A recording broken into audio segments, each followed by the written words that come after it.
Hey y'all, welcome to the TheChristianBae TV and podcast where Christ and Culture connects. I pray that you guys are having a wonderful day. As you guys see from the title, today we're talking about when God wants you to try again. Y'all, God gave me this word last week and I've been sitting on it. I've been processing it. I've been replaying it. I've been dissecting it over and over and over again. And every time I think about it, it gets better and better. And I know it's for a specific person because what we fail to realize a lot of times is that when God tells us to try something again, it's not just the fact that we don't want to try again because of failure. Sometimes we don't want to try again because of the weight or the pain that came with the first time that we tried. So when God gave me this revelation, he led me to the book of Luke chapter 5, and the subtitle is The First Disciples. And I'm going to read verses 1-5. So it says, one day as Jesus was preaching on the shore of the Sea of Galilee, great crowds pressed in on him to listen to the word of God. He noticed 2 empty boats at the water's edge, for the fishermen had left them and were washing their nets. So verse 2 shows us that God notices when there's lack. God notices the areas of your life where it's not filled, where it's not representing the fruit or the abundance or the prosperity that he has for you. He can already see the lack that's in your life. So it says he noticed 2 empty boats at the water's edge, for the fishermen had left them. So you done left the situation, right? You feel like, God, this job is empty. This marriage is empty. This rebuilding a family is empty. The situation is empty, right? So Jesus sees the empty situation and he sees that the fisherman has left them. So you've walked away from the situation. But then it says, and were washing their nets. And what God showed me is there's 3 things happening in this one sentence. God is able to see the empty parts of our lives. He's able to see when we've walked away from it, which is like giving up faith. Like you no longer care about it. You're not thinking about it. You're just walking away from the situation. And he's also able to see when we're washing our hands with it, because it says they were washing their nets. So that means not only have I left the situation and walked away from it, I'm also not going back. I have made up in my mind that I left it. That was one decision. And the second decision that I made is that I'm washing my nets with it. I'm washing my hands with it. I'm not going back and dealing with it anymore, right? So verse 2 says, he noticed 2 empty boats at the water's edge, for the fishermen had left them and were washing their nets. Verse 3 says, stepping into one of the boats, apply to a real life situation. So this is when God decides, I'm going to step into this situation, right? Stepping into one of the boats, Jesus asked Simon, its owner, to push it out into the water. So he sat in the boat and taught the crowds from there. So this is where God is saying, let me in the situation. Give it to me, because he had to push it out into the water while Jesus was in it. So God is saying, release it and give it to, I pray y'all follow me. God is saying, take that empty boat, take that empty situation in your life, let me in it, and then release it. Okay, follow me now. Verse 4 says, when he had finished speaking, he said to Simon, now go out where it is deep and let down your nets to catch some fish. So Simon had to first release it, let Jesus sit in it, listen to the words that Jesus spoke from it. So listen to the words that God is saying in the midst of your situation. What is God saying about your situation after you have released it to him while he's in the middle of it? Listen to what he's saying. So it says, verse 4 says, when he has finished talking, Simon heard everything he said. He then told Simon, now go out where it is deep and let down your nets to catch some fish. Now that I have seen your empty situation, I see that you walked away from the situation. I see that you washed your hands and decided you're not going back to the situation. I placed myself in the situation. God placed himself in the situation, and I told you to release it, push it out with me in the middle of it. And then I begin to speak to you from the situation. I gave you a word. I gave you a promise, right? And then after I finish speaking to you, I say to you, now you go out where it is deeper and let down your nets to catch some fish. Don't even go where you used to go in a situation. I actually want you to go deeper than you've ever been, because the difference between then and now is that I have gotten in a situation and I gave you a word from the boat. And now that I've gotten in the boat and I've given you a word from the boat, I'm going to call you to take the boat and go out deeper than you've ever been before, because now you're traveling with a word. That's the seed today, traveling with a word. You are trying again with a word. Traveling with a word, stepping out on faith with a word.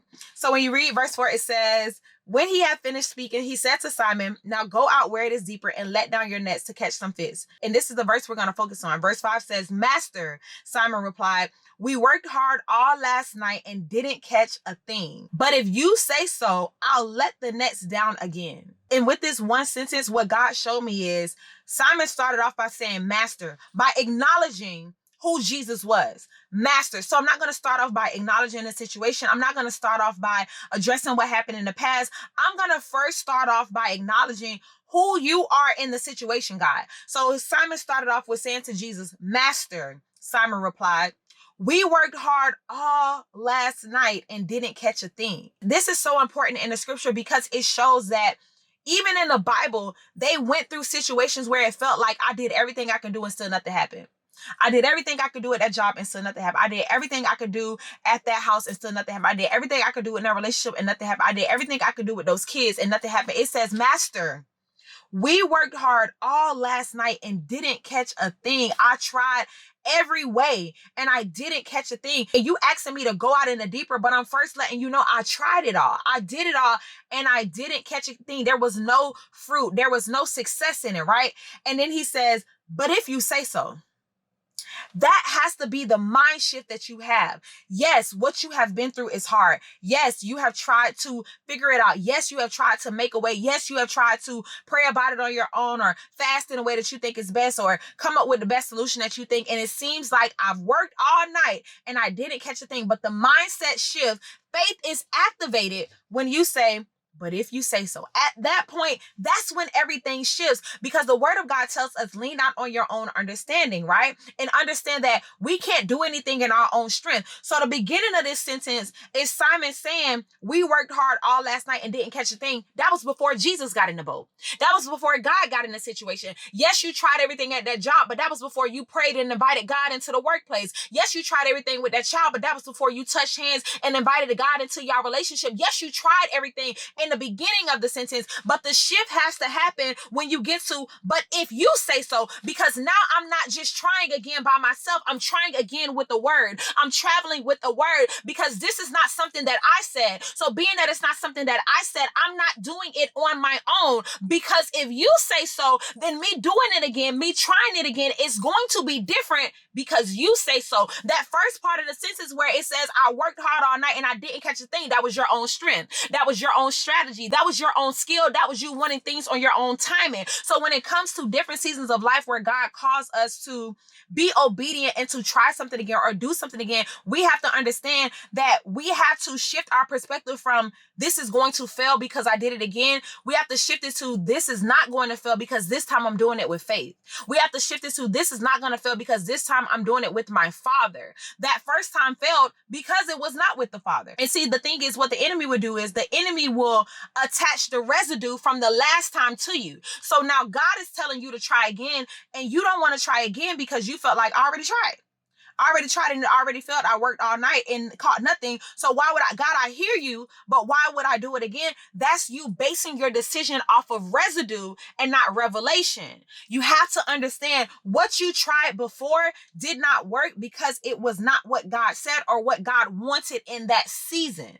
So when you understand that, then you free yourself from the residue of the past failure. You free yourself from, I worked hard all night. Now you asking me to go out there again, to, if you say now's the time, let me jump on out there. If you say now's the time, let me get the house. If you say now's the time, let me get the car. If you say now's the time, let me try the relationship. If you say now's the time, the difference in the two situations is what you say. That's the shift in everything, is when God speaks a word, even if the situation looks the same, the word is what shifts the atmosphere and shifts the outcome. So when you read verse 5, it says, Master, Simon replied, we worked hard all last night and didn't catch a thing. But if you say so, I'll let the nets down again. Because even when I was studying this, I looked up the process of letting nets down to catch a fish. And it was talking about how it could take hours and how some of the equipment is very heavy. And then it's heavy to put it down. And then once you pull it up, now you got to clean them. Like, it's a process to let the net down. It's a process to put the net up. It's a process to go out deeper. So it's like, God, you asking me to do more work that I already did that didn't work out. It's not just a situation where Jesus was asking them to do something light. You're asking me to do some hard, heavy duty work that I've already did and did not work out. And that is what happens in our life. There are situations that are hard. There's situations that are heavy. We think a lot of times the things that God asks us to do is just going to be light and easy. It's just going to come. Yeah, it's just going to be rainbows and peaches and butterflies. I don't know. everything is just going to work out the way that we want it to work out. But Jesus was telling them to do something that required sweat and hard work. And that's to show us that when God calls us to do something, it's going to be something that stretches us. It's going to be something that feels like a lot of work, and it's easier to say no to. It would have been easier for them to say, no, I'm not putting them nets down again. I just did that all night. And then if he said all night, that means they're tired. I'm tired for being up all night. I'm tired from putting these nets down. And I'm tired of having hope. I'm tired from sitting and waiting and watching this situation never change. I'm tired for praying for overflow and praying for the fish to come, and they don't come. And I done had to do the work to put the net down. Now I do the work to put the net up. I'm bringing the boat in. I'm tired of expecting. I'm tired of having hope. I'm tired of speaking positive. I'm tired of my wife thinking I'm going to bring home some fish and I don't have nothing. I'm tired of letting her down. I'm tired of being hungry because we're not catching no fish. There's a lot of things I'm tired of. And then on top of that, I'm physically tired because what you're telling me to do is going to require me to physically do something. I'm physically going to have to, and then you're saying go out deeper. You're telling me to not only do it again, but do it at a capacity that you never did it at before. And last time I did it, it didn't work. What sense does that make? But when you read verse 5, it says, but if you say so, I'll let down the nets again. If you say so, I'll go out deeper than I ever went. If you say so, I'll put in more work than I ever put in. If you say so, I'll put the nets down 15 more times. If you say so, my back just gonna have to hurt from pulling this net up. If you say so, my hope is just gonna have to take another hit, because if you say so, I'm going to do it again and do it to the capacity that you called me to do it at, because that's what faith is. The evidence of things unseen. You can't operate from faith by trying to move based on what you see in front of your face. Faith is something that you cannot see. And the thing about operating from faith is that it's going to require you to be stretched more than you've ever been stretched before. And when you've already been stretched before and it didn't work out, it's like, why would I sign up to be stretched even thinner? But that is what faith is.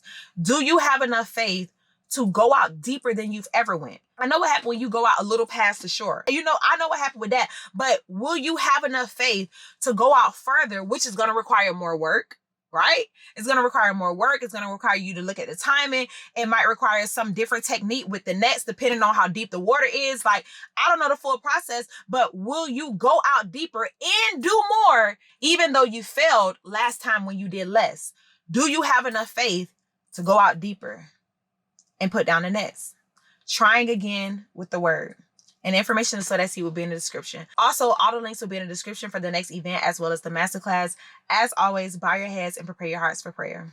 Father God, first and foremost, thank you for waking us up and blessing us with another day, Lord. Thank you for this word and this revelation and this encouragement, Father God, for whoever needs to hear this to try again, Father God, to not try again with residue, to not try again holding back hope or expecting it to fail, Father God, but to try again with full faith, not in themselves, not in their work, not in their own strategy, Father God, but full faith in you and who you are, and the fact that all you have to do is speak a word and every situation will change to align with exactly what you said. So, Father God, today we make a promise to you that we are going to try again with a word, Father God, and have faith that even when we have to do more, go further, go deeper, and be stretched more, to have faith beyond our experiences and to move and make decisions based on what you say and not what we see. We love you and we'll forever praise your name. In Jesus' name we pray. Amen. I love you guys so much. Thank you for watching another episode of the Christian Bae TV and podcast. If you made it to the end of this video, leave in the comments, trying again with faith. And I'll talk to you guys in the next episode. Bye.